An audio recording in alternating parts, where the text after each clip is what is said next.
Hey guys, it's Gary Vay, Nerdchuck, and you're listening to the Front Row Entrepreneur Podcast with our girl, Jen.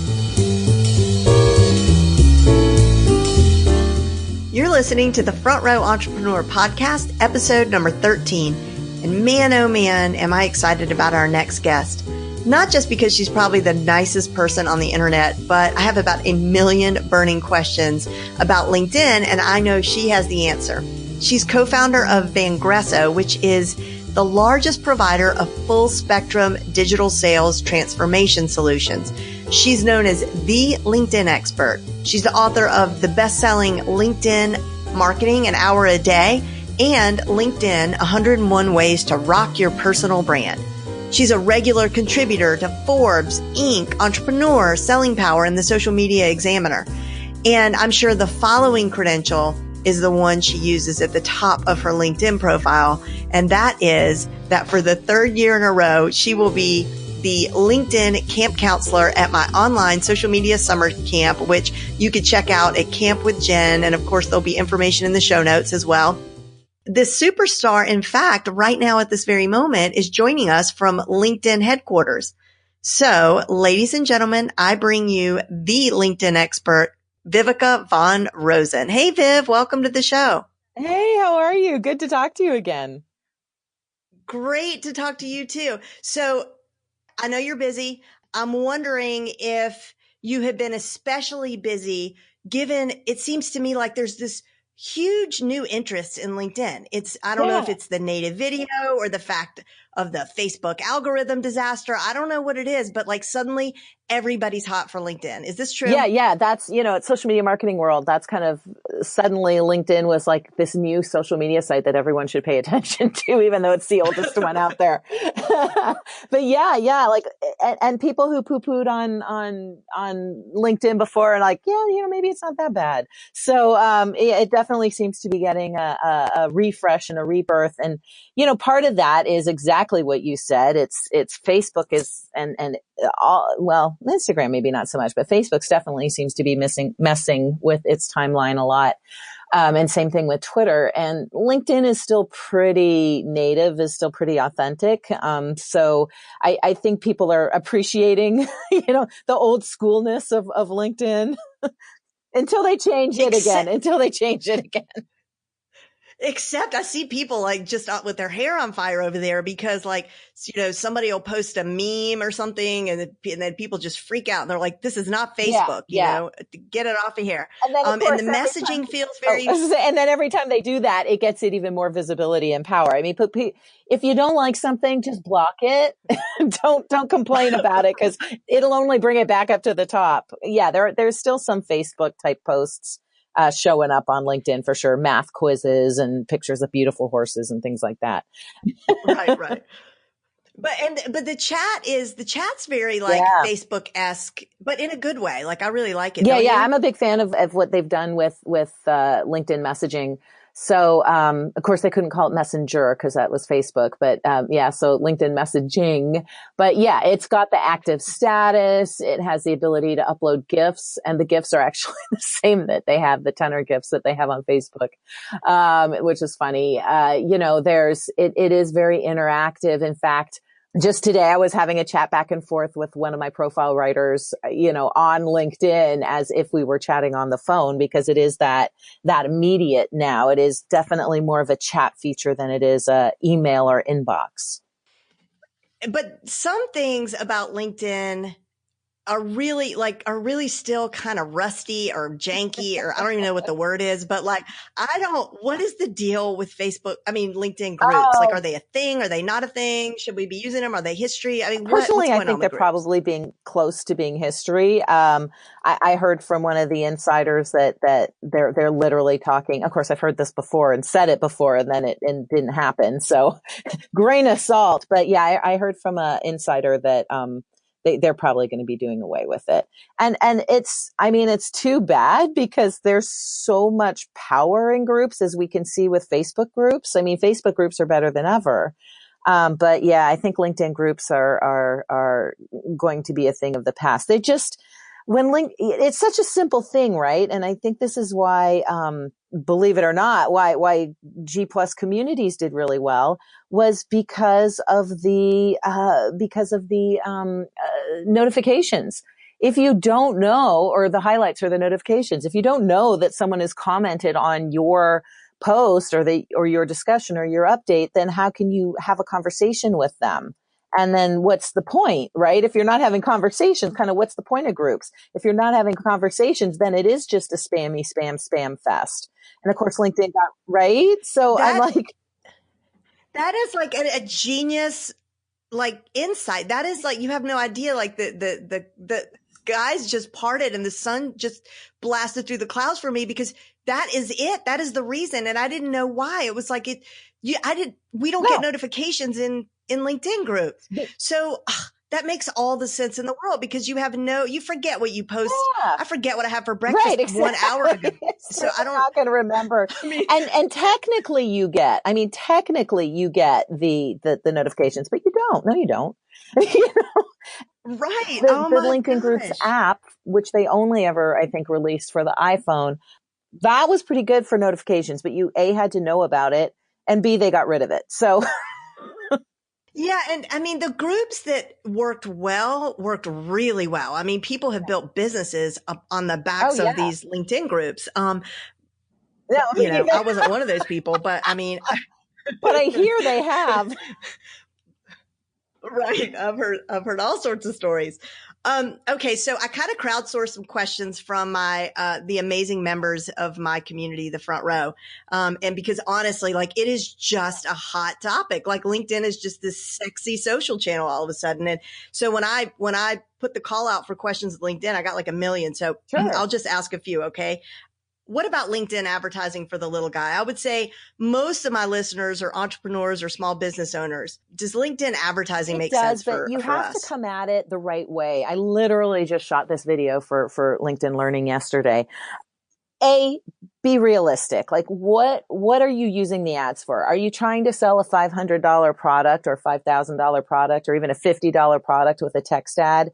You're probably not going to see any ROI on that.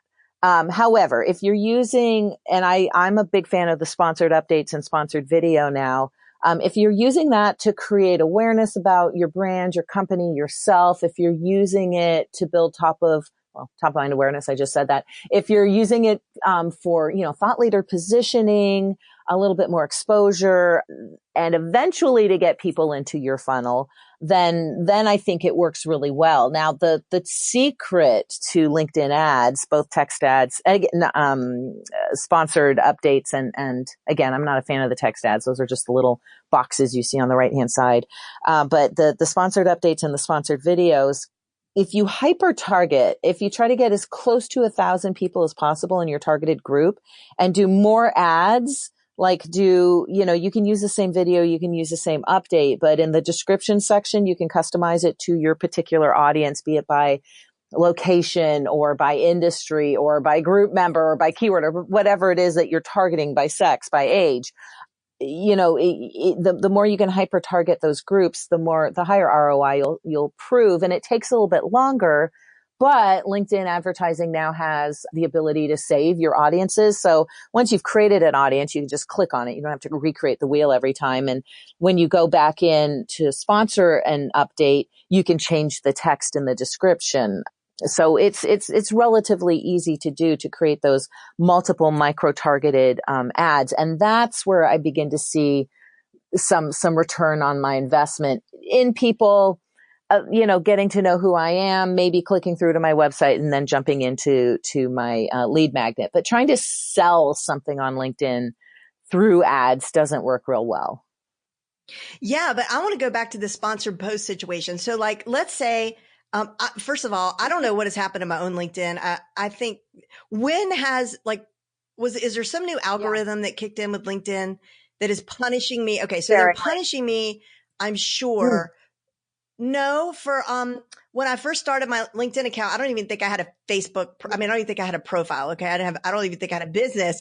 And, I did that thing where you join and they ask if you want to invite every single contact that you have, including like your cable guy and like the plumber you called that one time. So I did that. Oh, All of Yep. them. I'm like, yep, everybody. So I'm wondering if they see that my audience is really not my audience, because suddenly, like the videos that I used to do, or if I did a Pulse public or a publication, it was all pretty good. And now I'm like, it's just complete like crickets. So the sponsored post situation, can I like do a video and then boost it similar to the way we do on Facebook? And let's suppose we put like $20 behind it. Like, could you expect to see anything? Let me address two things here. First of all, yes, it's so annoying that you could upload and invite everybody. But where you would see pushback from LinkedIn on that is you literally would not be able to invite anybody else without having their email address. So that's when LinkedIn spanks you for that particular action, uploading a bunch of people who are that they gave you the tool to do, but that say they don't know you. That's how LinkedIn spanks you for that. Chances are you're putting links. Even though you're adding a video, you might be going to learn more, click here to my, so LinkedIn is really cracking down on anything with links. And so I know. It's in their name for crying out loud. So LinkedIn.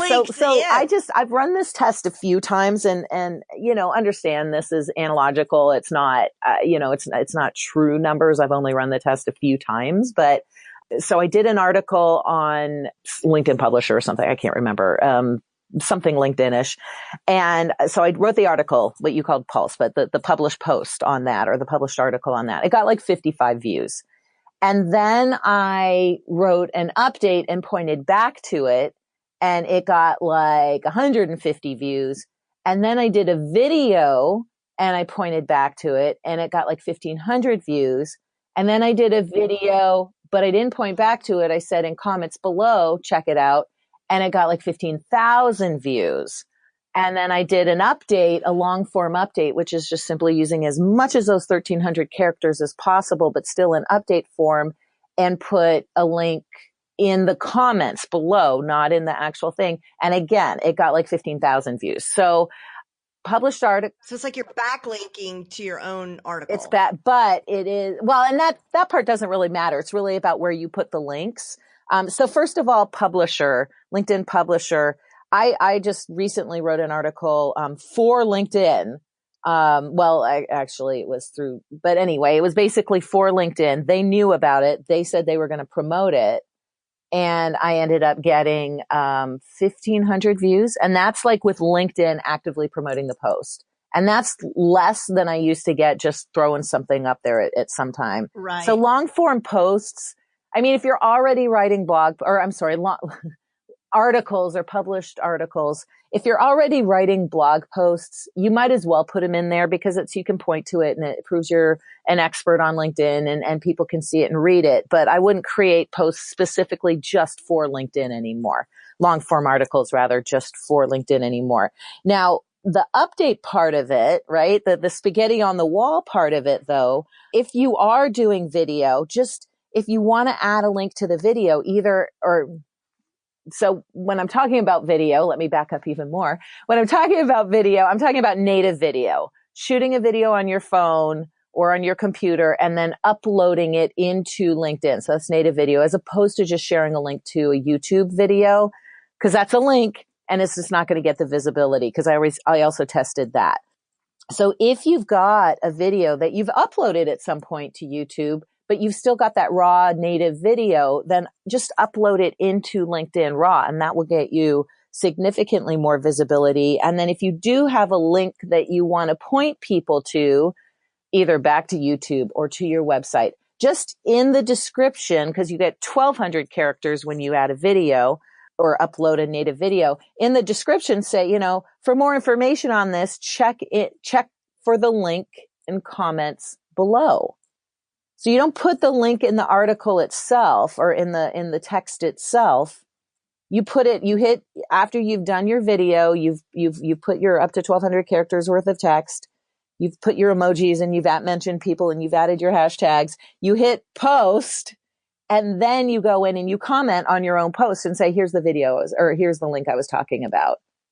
So why do you reckon they're doing that? Like the links they think are taking people away from LinkedIn? The links are taking people away from LinkedIn. They're salesy. They're so that's the limits that Facebook and Twitter are also doing, but they're doing it because they want you to pay to play. LinkedIn's at this point somewhat more altruistically saying, hey guys, this is LinkedIn. I want you to stay on LinkedIn. If you've got any information, you should share it from LinkedIn. So anything native. Okay. So, and if we're writing blog posts already, copy and paste them into Publisher. So for our listeners who are confused, can you explain the difference between the status update and the published Exactly. And Publisher is one of those things that I'm curious to see if LinkedIn keeps it or not, because they really are kind of limiting the visibility. When you go to your homepage on LinkedIn, you'll see, and either your homepage on LinkedIn or on your cell phone. Actually, you can't write an article on your cell phone. So when you go to your homepage on LinkedIn, there we go, you will see three options. You'll see the ability to write an article, images, and video. And so the write an article, that will actually take you to a whole other page if you click on that, which looks like WordPress Lite. And it is. It's WordPress Lite. I mean, it's literally what WordPress used to be back in like 2004, if WordPress was even around back then. So it is, it is like a blog, and you can do, header 1, header 2, normal text. You can do bullets and numbered lists and underline and bold and italicize, and add quotations and add hyperlinks and add images and add video. So it is very much like a blog post, like your blog post that you would have on your blog. And the reason you would potentially duplicate that is because LinkedIn wants to keep you on LinkedIn.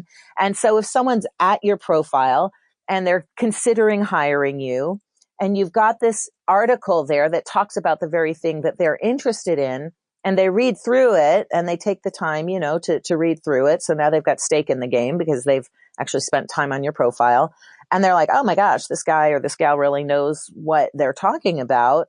And then at the bottom, I always recommend putting your contact information or a calendar link to book some time with you, and a call to action to do so. But as they read through it, they're like, oh, this person really knows what they're talking about. And so it doesn't help with visibility at all. It's not going to drive views to your profile because it's just not working that way anymore. But it does add credibility and thought leadership. And it does make it much easier for someone who's already on LinkedIn just to engage with you, either click through and book some time with you, or call you or email you because you put the links in there, or message you on LinkedIn, or even just reply in a comment. And I've literally had people go, I'm really interested in you having you do this for our company.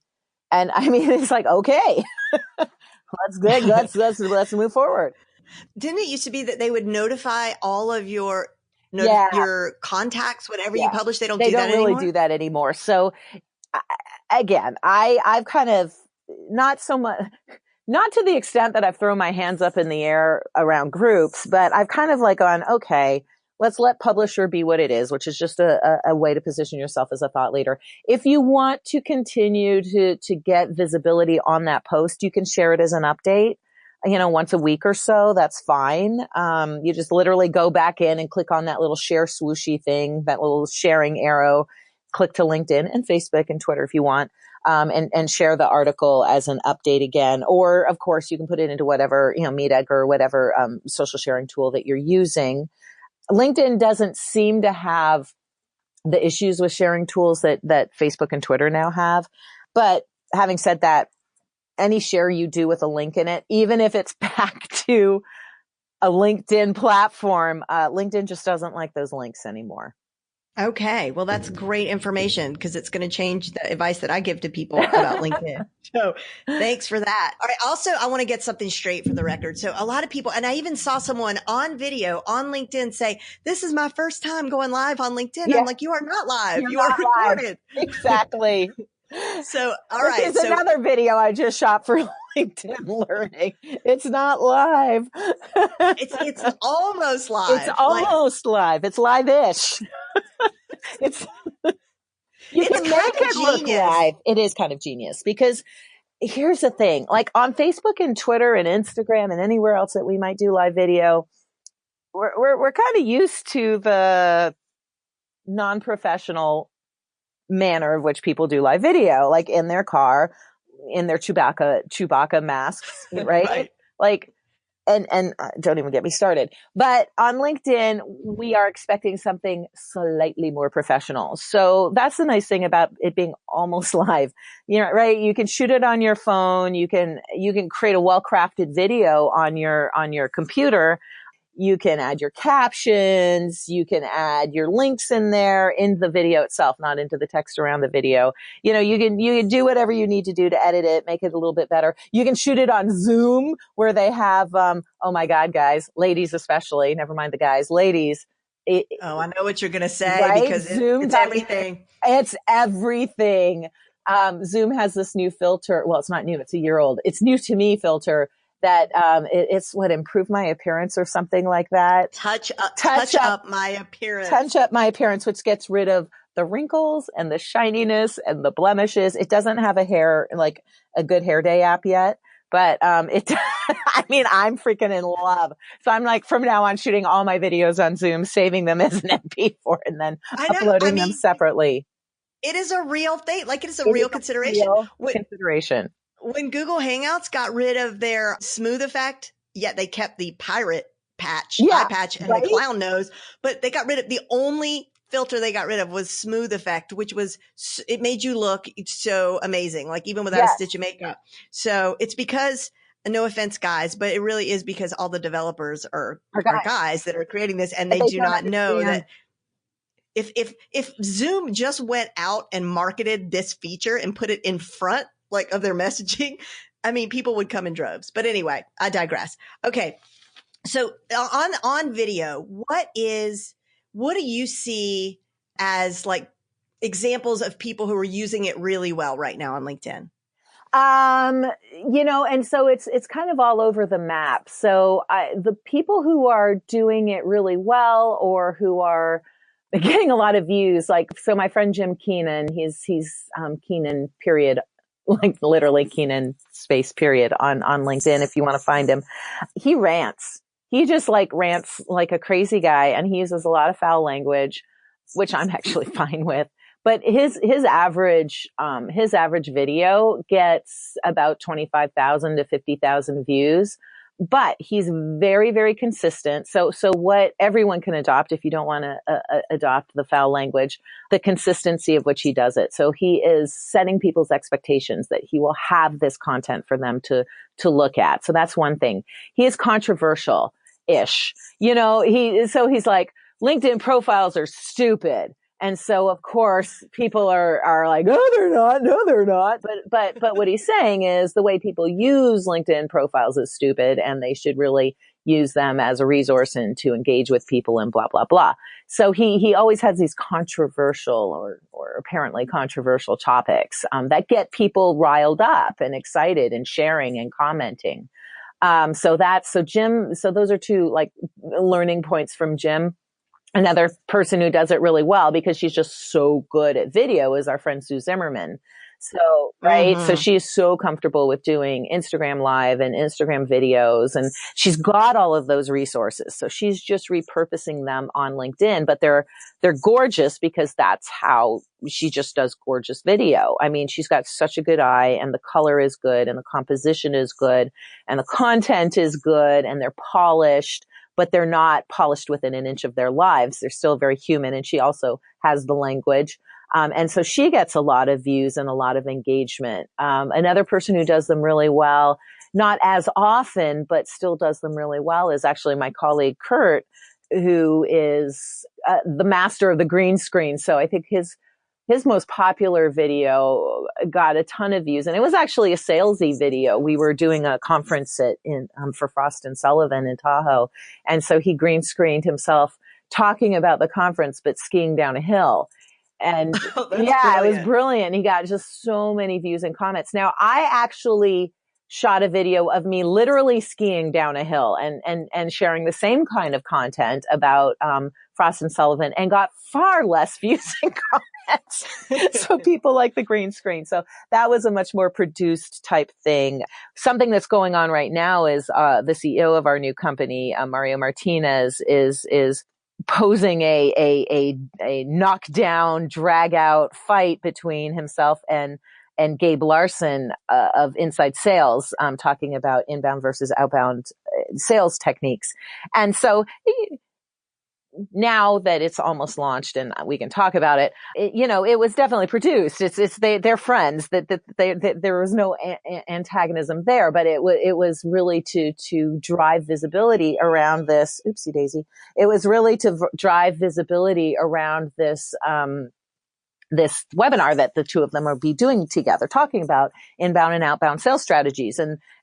But it got so much, both Gabe's and Mario's videos got so much visibility because, it was this perceived fights between the two of them, right? So that was actually quite brilliant. So there's definitely people, Very right? Brilliant. There's definitely people doing it really, really well. Yeah, everybody loves a good fight. Everybody wants to see a throwdown. All right, I got it's like some rapid fire questions for you because I don't want to because I've got all these questions from the front row. So, best places to focus on for SEO with LinkedIn if it's even a thing. Yeah. So, SEO, probably still the title fields, your headline, your title fields. It is still a thing. Just be super careful with it. You don't want to, you still see people just keyword stuffing their profiles, and that might get them found, but then you go to their profile and you're like, ew, gross. So Right. just find that nice balance between findability and gross. So that's one place, everyone's like, endorsements, skills, they're so dumb. But LinkedIn's actually put a lot of thought into skills, and there's a couple areas where it's really important because first of all, they're always testing out new tools. Like they had this magnet, which they didn't end up releasing, but it's based on skills. And now they've got these hashtags that are somehow based on skills and suggestions to connect based on skills. So you definitely want to get your keywords into skills. And then you definitely want to get people endorsing those skills. Because every time someone endorses a skill, it's a little bit like getting a new, getting another keyword in your profile. So those are some areas that you can add your keywords to make your profile a little bit more findable. Okay. This is from one of my students who helps lawyers with their marketing. And she says that her clients are always asking her if they should keep their contacts private. And they also ask whether they should turn off the people viewed feature. I can't read my own handwriting. My profile. Yeah. I would not turn that off. No, the more visible and public your profile is, the more visible and public your profile is, period. The more findable you are on Google, the more findable you are on LinkedIn. So I would not turn that off, with the exception of if you've got weirdo stalkers out there, then, by all means, but, and don't be fooled, because I was fooled by LinkedIn, where I thought if my profile was visible to just other LinkedIn members, that my whole profile would be visible to just other LinkedIn members. But there's a glitch right now where your image may not, even though you've made your profile visible to all LinkedIn members, your image might not show up. So if you want your image to show up, you still need to make it public. Now, once you've made your profile public to everybody, you can still limit within your profile what people can see. So if you're uncomfortable with people seeing your experience, your past experience, the descriptions around your experience, your summary, whatever, you can turn that off. And then your name and your photo and your title and your keywords and your professional headline and all that will still be visible.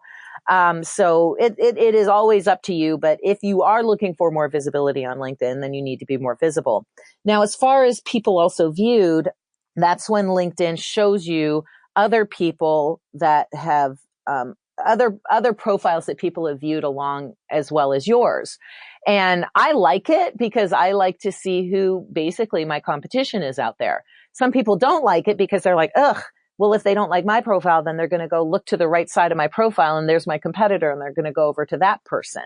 And oftentimes if it's a bigger company, other employees of that company will be over there. So yes, I mean, that's a concern. And so if it is a concern to you and you do not want other people to see your competitors, which a lot of people don't, I get that, then by all means, feel free to turn that puppy off. And then as far as anonymity, having an anonymous profile when you're looking at other people, or being fully visible when you look at other people, if you make your profile anonymous, if you have a free account, which most people do, then just know you will not be able to see the people who viewed your profile, which are a source of leads. And also looking at other people's profiles is a way of building that top of mind awareness. I mean, there's third-party apps, which, by the way, third-party apps, LinkedIn's really cracking down on them right now. I've actually stopped using them myself entirely. There are third-party apps that will actually view people's profiles. So that's what they do. So I would recommend leaving and making your profile fully visible when you're looking at other people's profiles, unless you're looking at competitors, or unless you're, looking at candidates and you don't want them to see that, or whatever. But that's just a couple privacy issues to be aware of. And what about keeping your contacts private?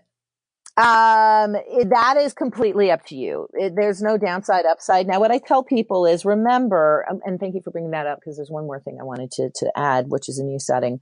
Remember, it's not everyone who can see your profile. It's literally just your other contact. Or, I'm sorry.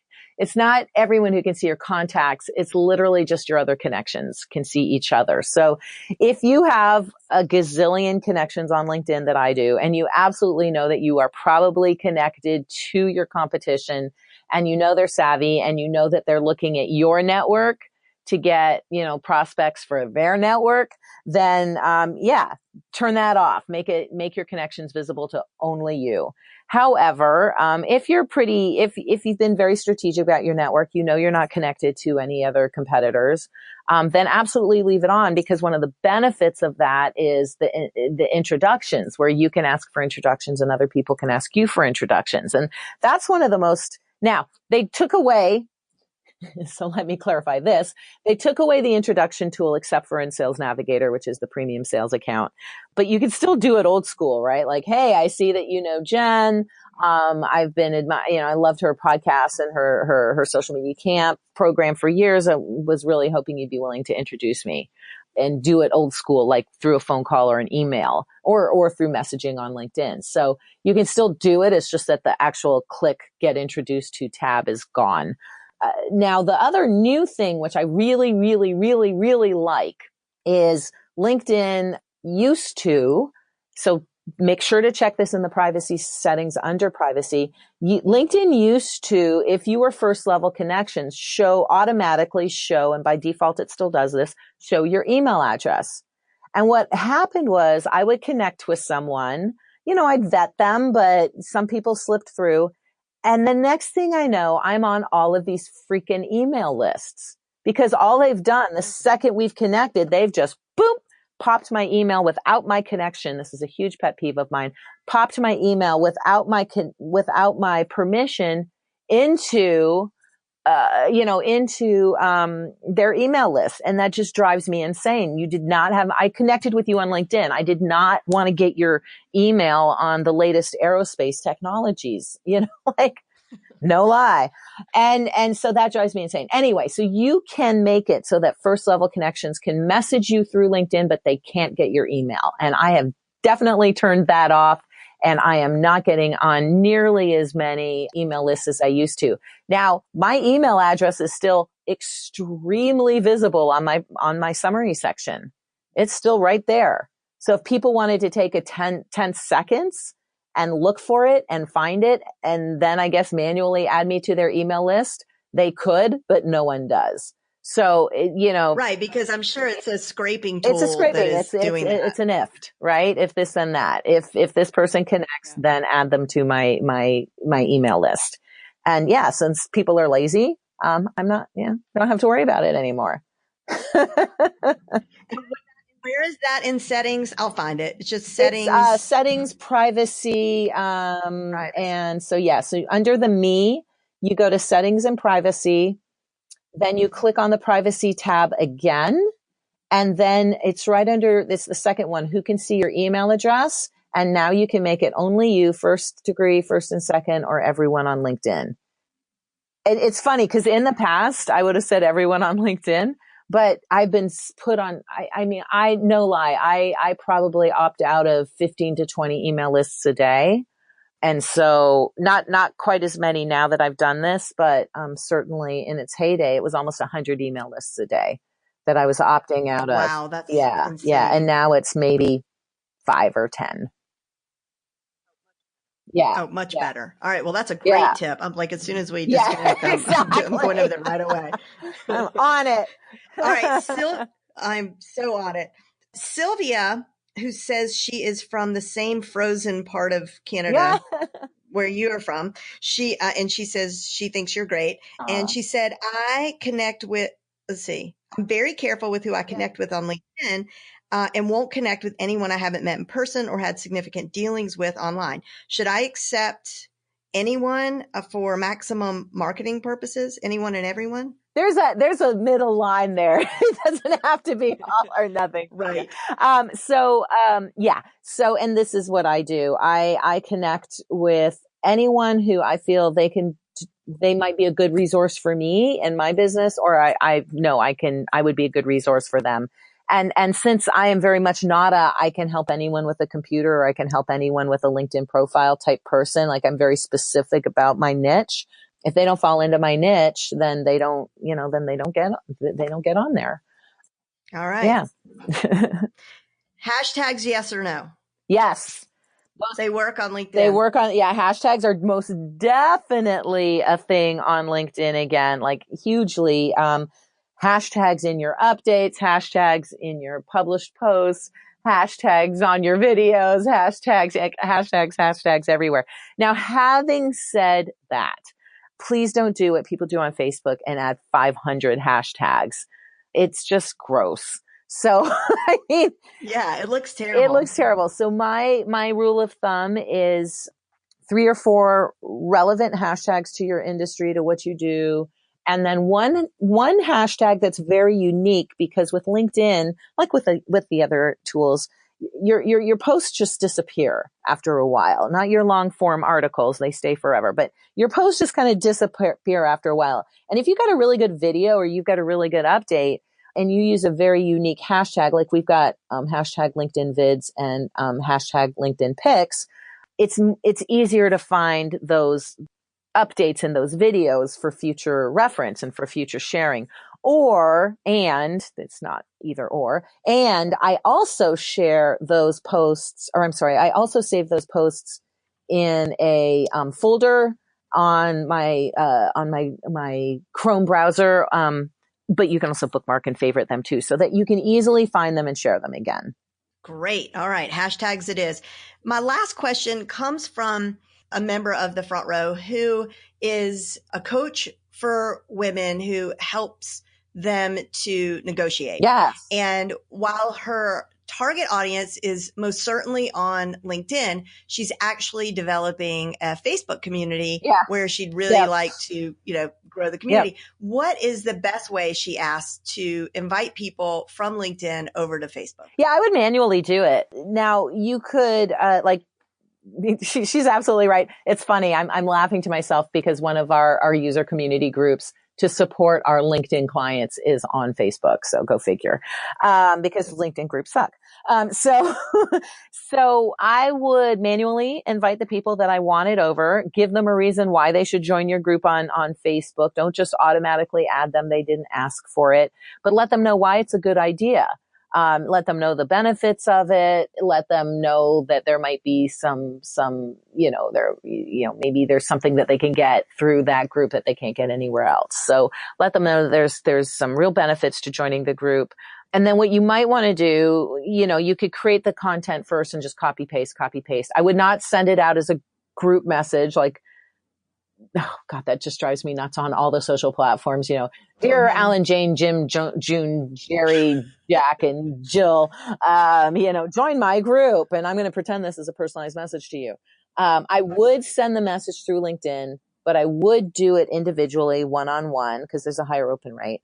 And then I would use a tool like Texter or Text Expander, or one of those tools where you can just put in a couple characters and it goes and your entire text is there, because maybe you want to do 2 or 3 different invitations, one for women in, different industries, or, whatever, to make it seem even more customized. But yeah, I would actually individually invite those people through LinkedIn as long as you're first level connections with them. If you're not, then go email. But if you are, or get a premium account and go with InMail. Yeah, definitely. I think that's the way to go. And people don't get annoyed by that, like invitations in their inbox on LinkedIn? No, because it's a business site. I mean, they can ignore it. They don't have to accept it, but that's kind of the whole point of LinkedIn eventually is to sell something. What if she talked about her group in a video and did a video and she talked about her group and then boosted it? I keep calling it boosted. Yeah, it's sponsored, right? Yeah. You could do that. You could absolutely do that. Just understand it's still, even though you're boosting and sponsoring it, it's still spaghetti on the wall. Your video has to be really good and grab people's attention, but maybe you do something like Mario and Gabe did. You do something to boost that really grabs people's attention. It's just, you're going to get more visibility, but if you're actually wanting a person to open it, there's no guarantee of that. Okay. So you can do both. There's no either or. I mean, you can absolutely do both. Try it all. All right. Well, this has been really, truly enlightening. I mean, I thought I was up on my LinkedIn game, and I'm so not. There's so many things that I learned. So I'm really, really excited to head over there and start to fix some things. Let us know where is the best place for people to learn more about you or work with you or read all your fantastic tutorials, videos, all that good stuff. Sure. So vengreso.com is our website, 1S. VENGRESO.com, vengreso.com. Our blog is just full of podcasts and articles and ebooks and infographics and all kinds of good stuff. We've got a whole team now, which yay. So I don't have to deal with that anymore. Just write the occasional article and shoot the occasional video. Nice. Yeah. That's a nice thing about having a bigger company now. You can always find me, LinkedIn Expert, on LinkedIn or Twitter or Facebook or YouTube. And I'm old, so you can always just email me, Viveka@vengreso.com. I still respond to that. Thanks so much for joining me today. I hope you enjoyed this interview as much as I did. I learned so much about LinkedIn. And for the show notes, the transcripts, all the links, just head over to jenlehner.com/13. You need to spell that out. And it's not just the number 13. And also, as I mentioned earlier in the broadcast, Viveka is going to be a counselor at my online social media summer camp and is going to do an intensive LinkedIn training with us. More information about that is at campwithjen.com. And did you know that I do a daily, Monday through Friday, flash briefing via Amazon Alexa? So you just tell Alexa, hey, Alexa, add the Front Row Entrepreneur Flash Briefing. And whenever you play your flash briefings, you will hear me give you a short 3 to 4 minute update about all the latest news in social media and online marketing. See you next time.